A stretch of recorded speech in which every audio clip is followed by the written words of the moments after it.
These damn footprints have caused debate between the FNaF fandom on who they belong to. Theories included either a twisted animatronic from the books, a funtime animatronic, or a nightmare animatronic. But there always has been one theory that's always been kinda stupid to me, and it's this: that William Afton is the one responsible for those footprints because he's in his favorite fursuit to kidnap more kids so he can bring them to kill at Freddy Fazbear's Pizza. And I'm going to explain to why I think this has been probably one of the dumbest theories of all time. But how can they be so dumb? Well, let's start with one problem with this theory, of the several problems.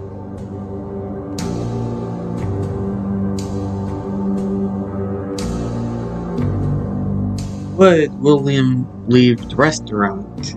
Why? So he can, murder more kids. Are you stupid?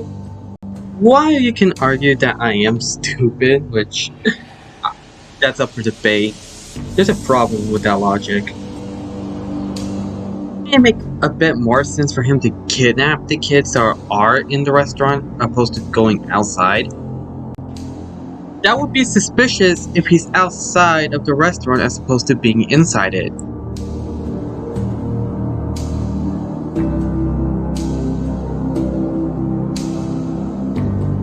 I pointed this out in my previous video on Midnight Murders, is the fact that, I don't know, writing in the frickin' minigame? Like, have people completely forget about that? Like, seriously. How the heck did you guys forget about that instead? Like, did you guys forget that in FNaF 3, William Afton got spring locked inside of his suit when it was raining in this minigame? Like, yeah, that's like another problem I have with the theory. Hell, even Phone Guy mentioned that spring locks plus water equals bad. Hello. For today's lesson, we will be continuing our training on proper suit handling techniques. When using an animatronic as a suit, please ensure that the animatronic parts are tightly compressed and fastened by the spring locks located around the inside of the suit. It may take a few moments to position your head and torso between these parts in a manner where you can move and speak. Try not to nudge or press against any of the spring locks inside the suit. Do not touch the spring locks at any time.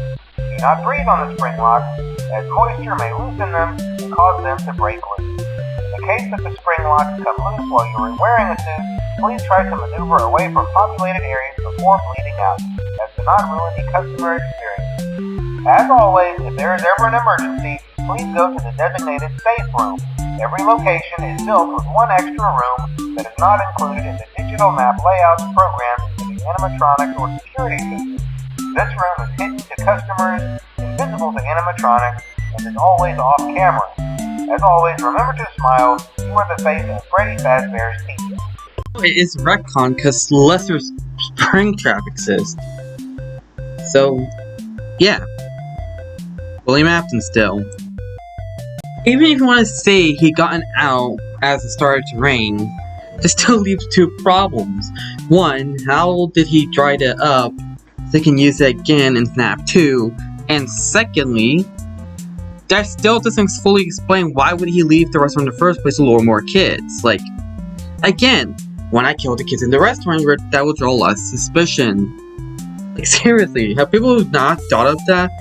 It's like Phone Guy's Purple Guy arguments again. Not to mention some of the other little issues you can pick up, like, why would William Afton just decide to go to some random house? Like, all the houses, like, why the one house in Midnight Motorist? Like, that's still random.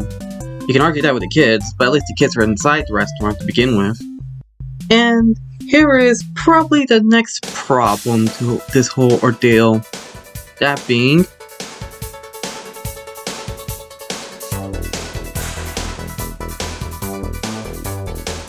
timing about the entire thing.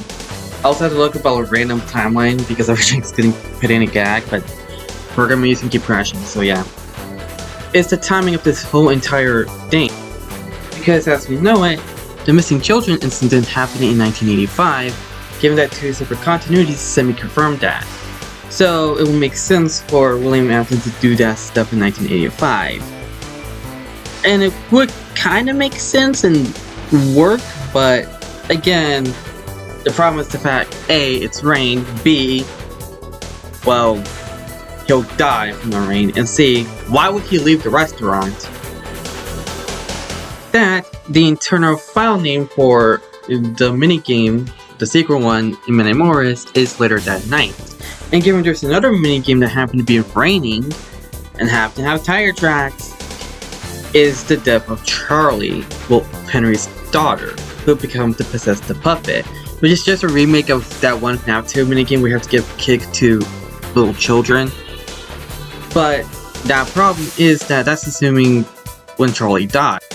As we know it, Charlie's like the first death of William Afton's victims. I'm saying as in William Afton's victims and not in general because that's kind of up for debate and Grindchild is up for consideration. And not to mention it's happening in like the 1983 location for the Grindchild's death. So when did Charlotte die? And that's a bit of a dilemma. When did she die? Mentioned in my previous video, I mentioned the death that she died the earliest would be 1983, the latest being 1984, being the possible dates. Assuming that it takes time between then and now for William to, cause those murders. So, that's fun. So, if that's the case, Midnight Morris has to be in 1983, so yeah, the timing is a bit wonky if you want to think about it. Then, there is one last problem ignoring the previous points. Well, two last problems.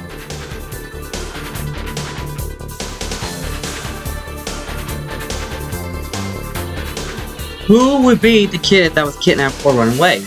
Cassidy seemed like an obvious option, but I pointed out the flaws of that in my previous video, so I won't go over it too much. Not to mention, again, Cassidy would be part of the MCI anyways. So this kind of left with Andrew from Fazbear's Sprite and Michael Brooks from the old Silver Ice trilogy. And I already point out my problems with Andrew, that requires Ditchline to be true and confirmed, which is not. We are left with Michael Brooks, and again, that kind of also has an issue that requires him to be canon to the games, and while I can make the argument, the problem is that we already have a character named Michael Afton, and I guess that would be a bit too confusing to have two important characters with the name Michael in it, so I guess that's why he was kind of got shafted in favor of the character named Jeremy, or Fritz, or something along those lines, who knows. Not to mention that the missing children incident is just 5 kids, so if it's not Cassidy, and if Andrew or Michael Brooks has to be the case, that would mean there will be 6 kids. And even the gravestone ending suggests that only 5 kids were murdered at Freddy Fazbear's Pizza. And again, and I'm going to keep bringing up, William will be murdering kids inside the pizzeria anyways and would not go outside to draw less suspicion, you idiots!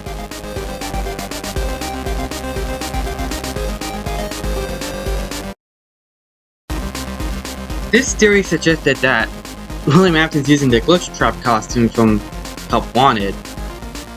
First problem with that is right away Freddie Mays debunked it because this would be the costume William Afton would be using in the first freaking place.